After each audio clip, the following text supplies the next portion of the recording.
Welcome back. Hey fam, hope you're keeping well. I too have.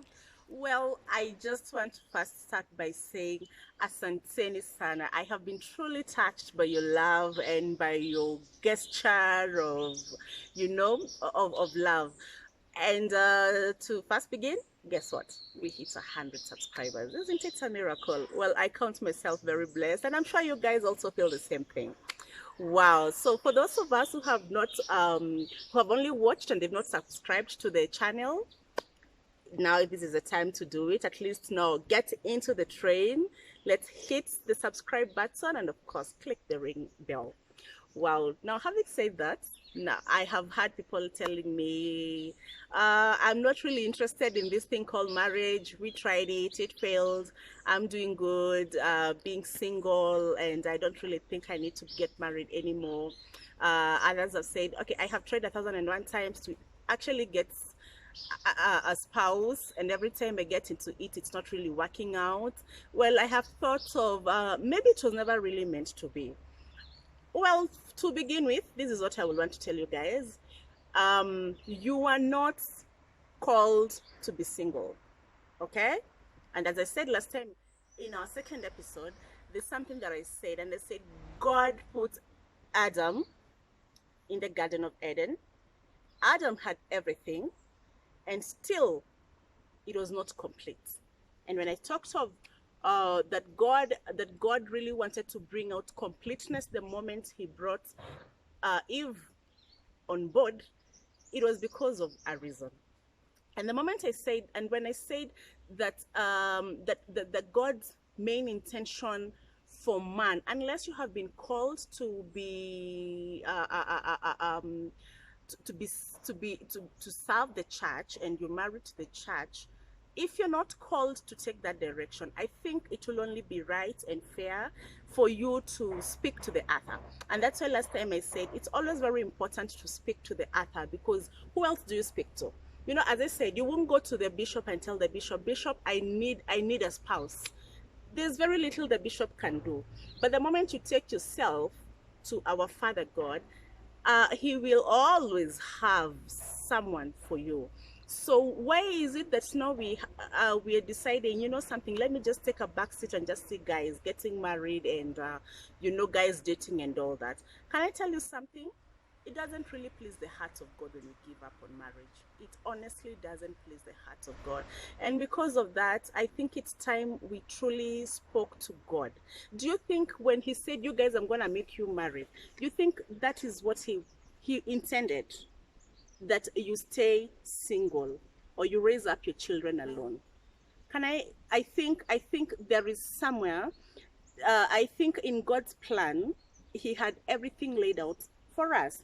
And now because of that, I have one thing to tell you, and I'll be very honest. I think we have failed as humans. We have failed in our own individual ways, and failing is not a bad thing, because at the end of the day, the reality is sometimes life happens and you feel as if you're walking this journey alone, and you feel as if no one really understands you, and even God doesn't really care about you. But that is not what God wanted. And this is one challenge I'm gonna ask you guys to have, and I'm gonna just tell you guys from the depths of my heart, that do we really talk to God, like desperately? You know, the way you will have I'm sorry to use this as an example, like a cancer patient in hospital, and your one ultimate hope is to have them get well and you go home with them. That kind of desperation, if only we had that kind of desperation for us to get our spouses back, if only we had that kind of desperation for us to get married. You know, like the only thing at that particular moment, when you are at that stage of life when you ought to get married and you ought to have children and you ought to raise your children with someone, how often do we involve God? And that's why in the last episode I spoke this with a lot of passion. How often do we rarely walk a journey of three, you know, like a husband and a man and wife and God. Usually we walk this journey of marriage too. And we often forget that we need God on board. And the moment you leave God, then everything will definitely go wrong. It just bound to go wrong. It's like having a company running and then the CEO never shows up. You know, the HR never shows up. I mean, what do you expect to happen? I mean, that company is just bound to happen. And because of that, if you're single, if you're single and you're not married, if you are single and you're raising a child or children alone, I think we have not really spoken to God with all the absolute and with all the desperation that we need to call God to. You see, the thing about this life is that there's anything that God really worked on, you know, anything that God planned, the devil has set out to come and destroy. In the sense that, you know, when the Bible talks about the devil comes to steal, kill, and destroy, which is this thing that the devil is coming to steal, kill, and destroy. It is that which God has for us. And when the moment, because God put enjoyment God put marriage to be enjoyed.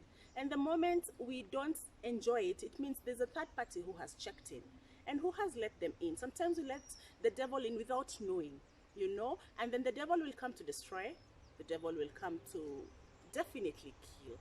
Then before we know it, we are doing it on our own. And the challenge that I will give us today is, if only we desperately let God into our marriages, into our singlehood, and hope and desperately hope as if we are hoping, you know, let our singlehood, let our status be like that of when you have a person that is on their deathbed and they're almost, you know, you're almost losing them. That is the kind of the way you will cry, you know, the way you will desperately, you know, you'll go for fasting, you know, you'll pray every single day. You'll decide, today I'm not even gonna have a meal because of or because of my mother, I'm sorry, I mean because of my friend, because I desperately want them back. If we go into those depths for people that are not even related to us, just how much more can we go into those depths for people, for our own selves? For our own selves, just how much can we go into prayer and fasting? Do you think you will pray to God desperately in the sense that I have spoken about? And do you think God will give you a silence? As I said last time, our God is faithful. As I said last time, God does not hide. And as I said last time, God is a fair judge. When you just go to Him and tell Him, Father, I know you say that you gave me, when you put me in my mother's womb, you had a plan for me. And I'm sure that plan is not for me to be single. When you tell that to God, you can be sure of one thing. I have known God. I have known God to come through for me with all of all of himself, you know, with anything that I have asked God for. God has always, and in fact, sometimes I don't even pray hard, you know, those kind of crazy prayers, but God has always come through for me. And I know that the same God will always come through for you. And so because of that, I'm just repeating again and talking about the challenge, you know. Now, our challenge, for at least for it won't be long before God comes through for us. The challenge I'm gonna tell to all single ladies and all single men, and even the single parents that are raising their children alone, this is not what God intended for us. This was not God's plan for us. God had a greater plan. God had a pure vision that was so clear and outrightly placed, and this was not what God intended for us. So now back again to the challenge. Let us desperately pray. Let us desperately fast for that which God intended for us. And how do we do this? You go to God and tell God, God, this is not what you wanted me to live. This is not how you intended me to live. Where is he? Where is she? Why am I raising the children alone? If there's something that I have done wrong, was it that bad that God, you can't forgive me? Then I am sorry for what I did. But Lord, there was a reason as to why you said that children are meant to be raised by both parents. Then why am I raising them alone? And the fact that we go by without praying, There is no way. If you kick God out of it, then we definitely let someone else inside, and that is the devourer. So he will come, and then we shall all be singing the songs of by the rivers of Babylon, like by the rivers of Babylon. There we sat down, hey, hey, we run. When we remember Zion, you don't want to remember Zion. At some point, you hoped. At some point, you dreamed. That was right, Zion. You ought not to be in Babylon. Let's not stay in Babylon, and let us not sing the song that everyone else sings. Oh, it's hard or it's difficult. Because the moment we learn to do that, then the devourer just stamps for us and seals us in into his own closet. And hey, the next thing, we end up having the same scripts, different casts. And as I finish, there is one thing I will tell to every one of us, for those who intend to get married, for those who are in marriages and they are wondering why they should be there is nothing like a perfect marriage. All we need is a perfect person. And up until next time, have a lovely day.